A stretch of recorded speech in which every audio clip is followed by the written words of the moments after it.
اللہ اکبر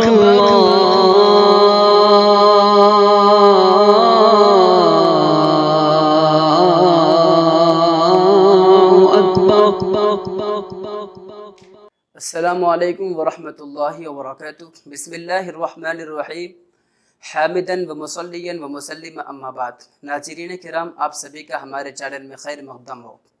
جیسا کہ ہم نے گزشتہ کلاس میں حروف ہوائیہ کو پڑھا ہے اور مثال کے ذریعے سے اس کو سمجھا ہے، اس کلاس میں ہم حروف حلقی کو سمجھیں گے۔ یہ بات یاد رہے کہ حروف حلقی یعنی وہ حروف جو حلق سے ادا ہوتے ہیں، یعنی ان 6 حروفوں کو حلق سے پڑھا جاتا ہے۔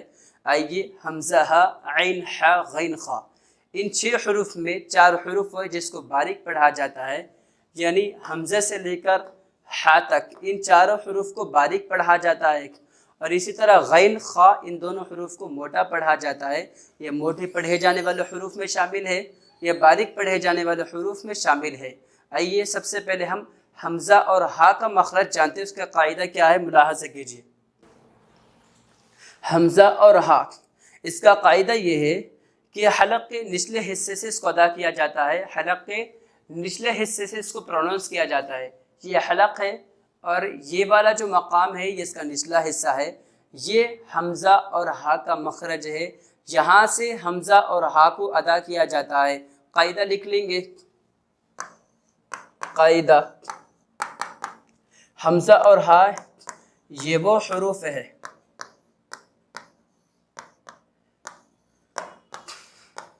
جو حلق کے نچلے حصے سے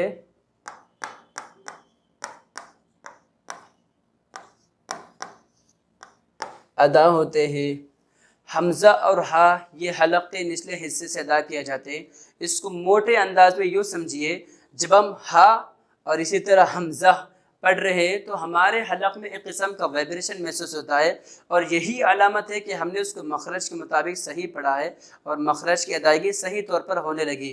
جیسے قرآن پاک کی سورہ فاتحہ کی آیت ہے، اہدنا الصراط المستقیم، صراط المستقیم، اہدنا الصراط المستقیم، یعنی اس آیت میں اللہ سے سیدھے راستے کی ہدایت طلب کی جا رہی ہے۔ اگر ہم نے اہدنا الصراط المستقیم کے جگہ پر پڑھا ہے تو گویا معنی ہی بدل گیا، لہذا حروف کو اس کے مخرج کے مطابق پڑھنا بے حد ضروری ہے تاکہ معانی اور مطالب میں فرق نہ آ جائے۔ آئیے اس کے بعد ہم اگلا حروف حلقی میں سے حمزہ ہا کو ہم نے سیکھا ہے، پھر عین اور حا، یہ 2 حروف جس کا مخرج یہ ہے کہ حلق کے درمیانی حصے سے، یہ درمیانی حصہ ہے، یہاں سے حمزہ، عین اور حا کو ادا کیا جاتا ہے۔ عین اور حا حلق کے درمیانی حصے سے ادا کیے جاتے ہیں۔ قاعدہ لکھ لیتے ہیں پہلے۔ قاعدہ، عین اور حا یہ وہ حروف ہے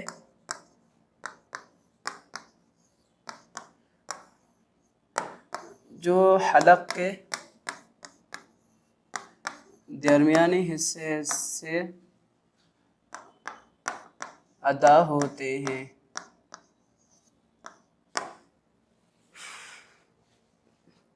جیسے الرحمن، الرحیم۔ جی دوستوں دیکھیے، یہاں پر عین اور حا کا مخرج لکھا ہوا ہے۔ عین اور حا کا مخرج یہ ہے، یہ وہ حروف ہے جو حلق کے درمیانی حصے سے ادا ہوتے ہیں۔ حلق اور حلق کے درمیانی حصے، یہاں سے عین، عین، حا، یہاں سے اس کو ادا کیا جاتا ہے۔ اگر ہم نے اس کو حلق کے درمیانی حصے سے ادا نہیں کیا بلکہ کوئی اور راستہ ہم نے اختیار کر لیا ہے، کسی اور جگہ سے ہم نے اس کو پروننس کیا ہے، تو گویا ہم نے اس کا معنی ہی بگاڑ دیا ہے۔ جیسے سورہ فاتحہ کی آیت آپ کے سامنے لکھی ہوئی ہے، الرحمن الرحیم، جس کا معنی نہایت مہربان، رحم کرنے والا۔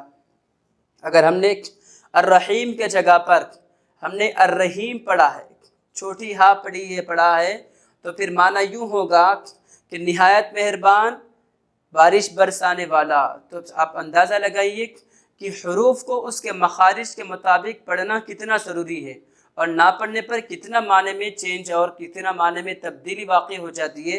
اس آیت سے ہم اندازہ لگا سکتے ہیں۔ آئیے حروف حلقی کے جو 4 حروف ہیں جس کو باریک پڑھا جاتا ہے ہم نے اس کو سمجھا ہے. اب آگے حروف حلقی کے موٹے حروف جس کو ہم قاعدے کے مطابق اس کا مخرج جانیں گے. غین اور خا یہ حروف حلقی کے 2 موٹے حروف ہیں جس کو پر پڑھا جاتا ہے.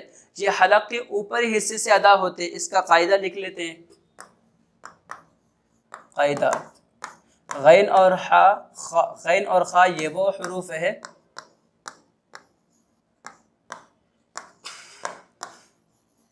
جو حلق کے اوپری حصے سے ادا ہوتے ہیں.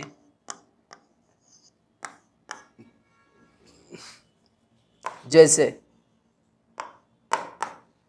خالدین فیہا، اسی طرح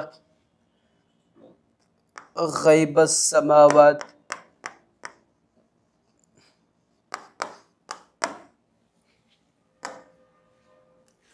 دوستوں یہ غین اور خا کا مخرج ہے. یہ وہ حروف ہے جو حلق کے اوپری حصے سے ادا ہوتے ہیں.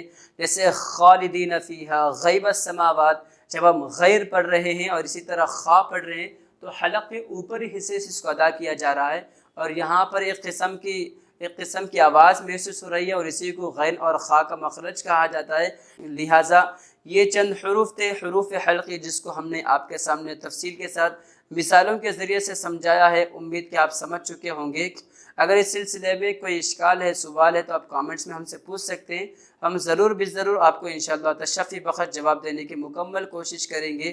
آج کے لیے اتنا ہی کافی ہے. باقی جو حروف ہیں ہم اس کو بھی تفصیل کے ساتھ پڑھیں گے اور سیکھیں گے. اجازت دیجیے. والسلام علیکم ورحمۃ اللہ وبرکاتہ.